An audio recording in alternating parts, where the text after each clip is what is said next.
Hello future doctors, welcome to our channel Ayurvedic future. तो आज अपन start करने जा रहे हैं अपना चैप्टर नंबर 12, जिसका नाम क्या है, आहार पाक। अब नाम से ही आपको पता चल रहा है आहार पाक का मतलब आहार का पाचन।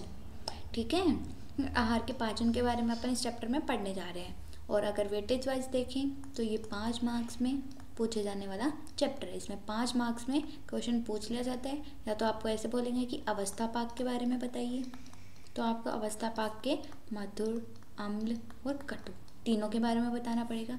या फिर आपको पूछ लिया जाता है विपाक का वर्णन कीजिए। ये भी किस में आता है, 5 मार्क्स में। ठीक है, तो ये 5 मार्क्स में पूछे जाने वाला क्वेश्चन है। तो अपन देखते हैं अब इसको 1 बाय 1 स्टेप वाइज। ठीक है, आहार पाक क्या होता है।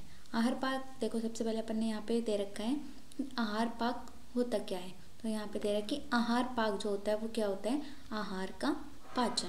जो आहार का पाचन होता है उसी को क्या बोला गया है यहाँ पे, आहार पाक। अब जो आहार पाक है वो 2 टाइप का होता है, या तो अवस्था पाक, उसी को यहाँ पे क्या बोला गया है, स्थूल पाक। ये एमसीक्यू में पूछा जाता है कि स्थूल पाक किसके लिए यूज हुआ है, मधुर अवस्था पाक, अम्ल अवस्था पाक, कटु अवस्था पाक या फिर अवस्था पाक। तो किसके लिए आता है, अवस्था पाक के लिए। एक होता है निष्ठा पाक, और निष्ठा पाक को ही यहाँ पे क्या बोला है, विपाक।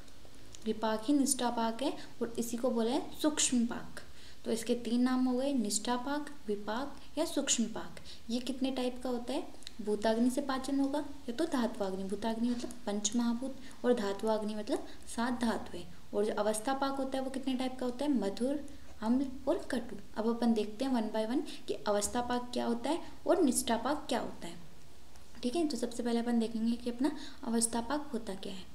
ठीक है, जो आपको एक श्लोक है वो आपको याद करना ही पड़ेगा, क्योंकि 5 नंबर में अगर क्वेश्चन आता है तो आपको श्लोक लिखोगे तभी पूरे नंबर मिलेंगे।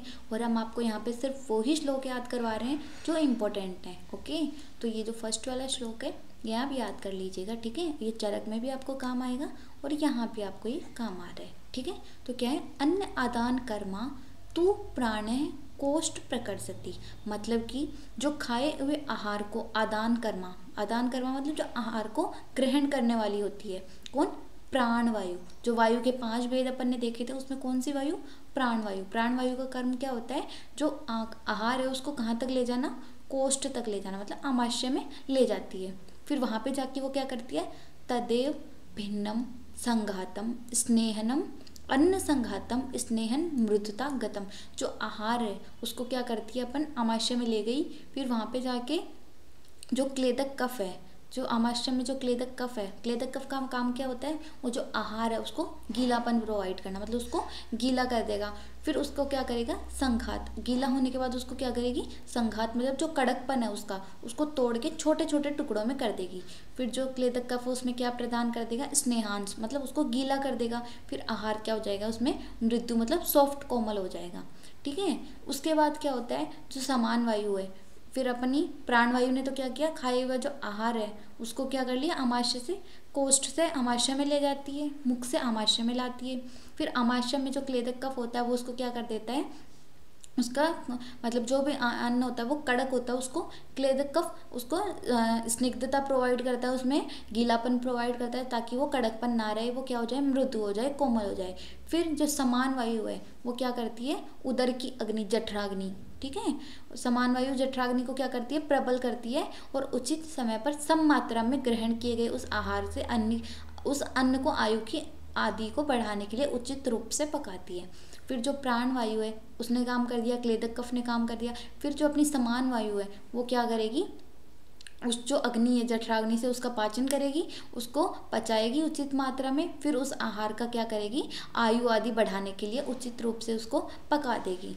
ठीक है, फिर जिस प्रकार एक पात्र में, बर्तन में, चूल्हे, अब देखा एग्जाम्पल देखते हैं अपन किस प्रकार पकाएगी। अपन जैसे कि एक बर्तन होता है उसको अपन ने किस पे रखा, चूल्हे पे रखा, और उसमें अपन ने क्या डाल दिया, पानी डाल दिया, चावल डाल दिया। तो फिर क्या होगी, वो अग्नि है वो बाहर नहीं निकाल पा रही, वो अंदर ही अंदर उस क्या कर रही है, चावल को पका रही है। तो उसी प्रकार आमाशय में रहने वाले आहार को आमाशय के अधः प्रदेश, आमाशय का जो अधः प्रदेश है उसमें ग्रहणी होती है, वो उस जठराग्नि के रूप में आहार को पाचन करती है, रस एवं मल को उत्पन्न करती है। अब आहार है उसका पाचन होने के बाद 2 चीजें होती है ना, एक तो रस भाग बनता है, एक मल भाग बनता है।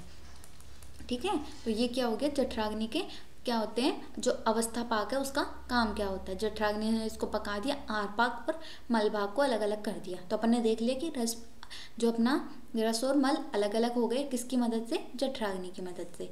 अब अपन ने क्या देखा था कि अवस्थापाक होता क्या है। तो ये श्लोक अपन ने याद कर लिया कि अवस्थापाक इसमें क्या है, जो अपनी प्राण वायु है वो अपने जो आहार है उसको कहाँ तक लेके आई, आमाशय तक लेके आई मुख से, फिर वहाँ पे क्लेदक कफ ने अपना कार्य किया, अन्न को छोटे छोटे भाग में तोड़ा, उसको मृदता उत्पन्न की, फिर प्राण वायु ने उसको उचित समय पे जठराग्नि के प्रभाव से पकाया और आयु आदि का वर्धन के रूप में काम लिया। और उसका एग्जाम्पल क्या था कि जिस प्रकार एक बर्तन में अपन चूल्हे पे अग्नि पे रखा हुआ जल और चावल को पकाकर बाह्य अग्नि भात को तैयार करती है, वही चावल और पानी को मिलाया और अग्नि उसको अपना जो चावल बनके तैयार हो गए।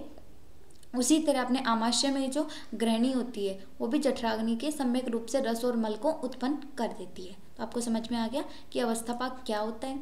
ठीक है, फिर अपन देखते हैं कि अवस्थापाक के कितने प्रकार के होते हैं। तो अवस्थापाक कितने प्रकार के होते हैं, त्रिविध अवस्थापाक। अवस्थापाक कितने होते हैं, 3। अगर आपका क्वेश्चन आता है कि अवस्थापाक क्या होता है तो आपको ये लिखना पड़ेगा कि अवस्थापाक पहले तो होता क्या है, फिर अवस्थापाक के कितने प्रकार होते हैं। तो सबसे पहले क्या है, ये मधुर अवस्थापाक। तो इसमें क्या दे रखा है अपने श्लोक में, आप चाहो तो ये तीनों श्लोक आप याद कर सकते हो, क्योंकि ये आपके चरक में भी काम आएंगे, आपके पदार्थ उसमें भी काम आएंगे, और आपकी जो क्रिया शारीर है उसमें तो काम आएंगे ही आएंगे। और सेकंड ईयर में आपको ये श्लोक कंपलसरी याद करने पड़ेंगे। तो आप चाहो तो इन तीनों को यहाँ पे याद कर सकते हो। अगर आप उसके साथ क्वेश्चन में तीनों श्लोक लिखोगे तो आपका इंप्रेशन बहुत अच्छा पड़ेगा एग्जामिनर पे। ओके, तो अपन देखते हैं मधुर अवस्थापाक क्या है। अन्नस्य भुक्तम मात्रस्य षड्रसस्य प्राप्त है। मतलब जो मधुर अवस्थापाक में आमाशय में 6 रस, आमाशय में जो भी आहार गया है वो कैसा होता है, षड्रस युक्त। षड्रस मतलब मधुर, अम्ल, लवण, कटु, तिक्त, कषाय, ये होता है। फिर आहार का पाचन होकर सबसे पहले किसकी उत्पत्ति होती है, मधुर आघात कफो भवात फेन भूत उद्यते। सबसे पहले क्या बनता है, मधुर रस की उत्पत्ति होती है। ठीक है, फिर संपूर्ण आहार मधुर रस में परिवर्तित हो जाता है। सबसे पहले किसकी उत्पत्ति होगी, षड्रस में से मधुर रस की, और फिर सारा रस होता है वो किसमें परिवर्तन हो जाता है, मधुर रस में। ठीक है, और उस परिवर्तित मधुर आहार में फेन से कफ श्लेष्मा बढ़ जाती है। अब मधुर का काम ही क्या है, मधुर रस किसके कारण होता है, कफ को बढ़ाने वाला होता है। तो क्या हो जाएगा, कफ बढ़ जाएगा, और फेन मतलब झाग बन जाएंगे। ठीक है, उससे क्या बढ़ जाएगा, अपना कफ बढ़ जाएगा। ठीक है, तो अपन ने क्या देखा, मधुर अवस्थापाक में जो अपना षड्रस युक्त आहार होता है उसमें सबसे पहले कौन सा रस आता है, मधुर रस आता है। फिर संपूर्ण आहार उसमें परिवर्तित हो जाता है, जिससे क्या होते हैं, कफ बढ़ जाता है। ठीक है, फिर नेक्स्ट अपन क्या देखते हैं, अपना अम्लावस्थापाक। अम्लावस्थापाक क्या होता है, यह पचित आहार आमाशय से आगे की ओर बढ़ते हुए, अब उसमें क्या था, मधुर अवस्थापाक में जो अपना आहार था कहाँ तक आ गया था, आमाशय तक आ गया था। अब जो आमाशय से आगे की ओर जाएगा फिर किस में जाएगा, पक्व अवस्था में प्राप्त होकर कैसा हो जाएगा, विदगत सया अम्ल भावात, मतलब अम्ल पाक हो जाएगा उसका, विदग्ध होकर उसका क्या हो जाएगा, अम्ल पाक हो जाएगा। ठीक है, फिर आश्य आचव मानस्य पित्तम इच्छम ऊर्ध्यते, फिर क्या हो जाएगा, इसकी प्रतिक्रिया होगी अम्ल रस में, जो अम्ल पाक हुआ है वो किस में परिवर्तित हो जाएगा, अम्ल रस में। ठीक है, और इससे किसकी हो जाएगी, पित्त की वृद्धि हो जाएगी। ठीक है, तो मधुर अवस्था पाक में किसकी वृद्धि हो रही थी, कफ की वृद्धि हो रही थी। अम्ल में किसकी वृद्धि हो रही है, पित्त की वृद्धि हो रही है। ठीक है, फिर अपन देखते हैं कि अपना नेक्स्ट कटु अवस्थापाक। कटु अवस्थापाक क्या है, पक्वाश्यम तु प्राप्तस्य।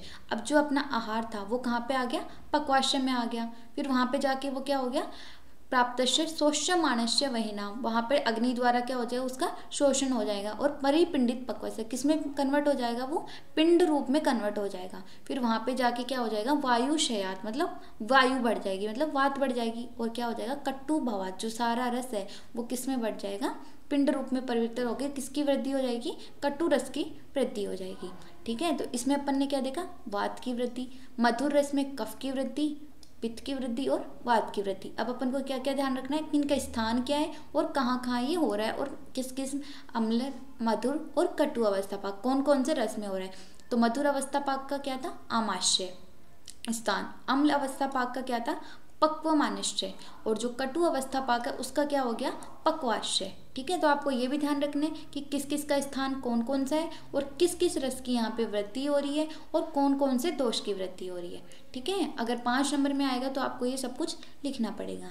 ठीक है, फिर अपन नेक्स्ट क्या देखते हैं, ग्रहणी, जो अपनी पित्त धरा कला होती है उसके बारे में अपन देखते हैं। सबसे पहले तो गृहिणी होती क्या है, गृहिणी का कर्म क्या है। ठीक है, जो गृहिणी होती है वो कौन सी पित्त धरा कला है, तो अपन को ये याद रखना है कि ये क्या है, षष्ठी पित्त धरा मतलब छठी पित्त धरा कला है। ठीक है, फिर अपन देखते हैं जो गृहिणी है इसका कर्म क्या है।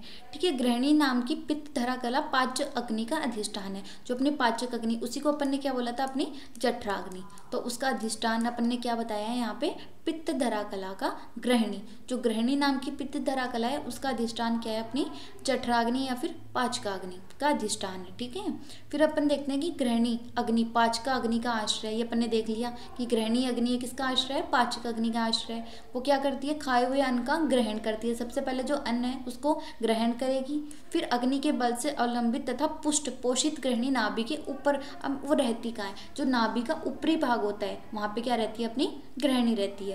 फिर खाए हुए अपक्व बिना पके आहार को अन्न को पचाने के लिए धारण करती है। मतलब जो आहार पच गया उसको तो धातु के पोषण में लगा देगी, और जो बिना खाया हुआ आहार है उसको क्या करेगी, अन्न को पचाने के लिए धारण मतलब उसको पकाएगी, जो बिना खाया हुआ आहार है। फिर पके हुए आहार को आगे की ओर, मतलब जो बिना पकाए उसको तो पकाएगी, और जो पका हुआ आहार है उसको क्या करेगी, आगे की ओर ढकेलेगी, जिससे क्या होगी, दुर्बलता से वह दूषित हो जाती है और कच्चे बिना पके अन्न को गुद से बाहर निकाल देती है। जो आहार पच गया उसको तो धातु को पोषण करेगी, और जो आहार नहीं पचा है उसको क्या करेगी, गुद मार्ग से मल भाग को बाहर निकाल देगी। ठीक है, फिर अपन देखते हैं पित्त धरा नामक जो कला है वो क्या है, छठी कला है। ठीक है, और वो रहती कहाँ पे है, पक्वाश्य और आमाशय के मध्य में। तो ये एमसीक्यू बन सकता है कि गृहिणी रहती कहाँ है, पक्वाश्य और आमाशय के बीच में। तो गृहिणी का भी बहुत बार क्वेश्चन पूछ लिया जाता है कि गृहिणी क्या है, इसके कर्म क्या है, ये कहाँ रहती है। तो आपको सबसे पहले क्या लिखना है, गृहिणी के कर्म, फिर वो रहती कहाँ है, फिर गृहिणी क्या करती है, अग्नि का स्थान गृहिणी का बल ही अग्नि है। ठीक है, वह अग्नि भी गृहिणी की, जो अग्नि होती है वो किसके आश्रित रहती है, गृहिणी के आश्रित रहती है। अतः अग्नि दूषित हो जाने पर गृहिणी भी, अगर अग्नि दूषित हो गई तो अपनी जो गृहिणी है वो भी क्या हो जाएगी, दूषित हो जाएगी। ठीक है, फिर वातादि पृथक दोषों से या सन्निपात रूप से मिलित दोषों से दूषित हुई गृहिणी, वो गृहिणी है वो क्या करती है, अपक्व आहार को तो आगे की ओर निकाल देती है, और अन्न कभी पका पक्व कभी पचा, कभी अपक्व रहता है, कभी पचा हुआ रहता है, वेदना के साथ दुर्गंध युक्त होता है, कभी बंधा हुआ रहता है, कभी द्रव्य रूप में होता है, और कभी जल रूप में होता है। इस रोग को क्या बोलते हैं, गृहिणी रोग भी बोलते हैं। इसको अपन ने गृहिणी को क्या बोला है, पाचकाग्नि भी बोला है, और ये गृहिणी क्या होता है, एक रोग भी होता है। ठीक है, जो कैसे होता है, वातादि जो अलग अलग दोष होते हैं उससे गृहिणी का जो अपक्व आहार होता है उसको आगे की ओर निकालती है, और जो अन्न होता है वो क्या होता है, कभी तो पका हुआ रहता है, कभी कच्चा रहता है, कभी उसमें दुर्गंध आती है, कभी बंधा हुआ रहता है, कभी जल से, और इसी रोग को इसमें क्या बोला है, यहाँ पे गृहिणी बोला है। ठीक है, तो आप गृहिणी को भी अच्छे से देख लेना कि इसमें क्या क्या दिया हुआ है, गृहिणी के कर्म क्या है, स्थान क्या है, गृहिणी क्या है। ठीक है, ये भी बहुत बार पूछ लिया जाता है गृहिणी के बारे में। और अम्ल, ये जो अम्ल कटु मधुर अवस्था पाक के बारे में तो मेनली 5 नंबर में पूछा जाता है। ठीक है, तो आपको ये यहाँ पे ध्यान रखना है कि अवस्था पाक क्या है, कितने टाइप्स का होता है। Okay, thank you so much.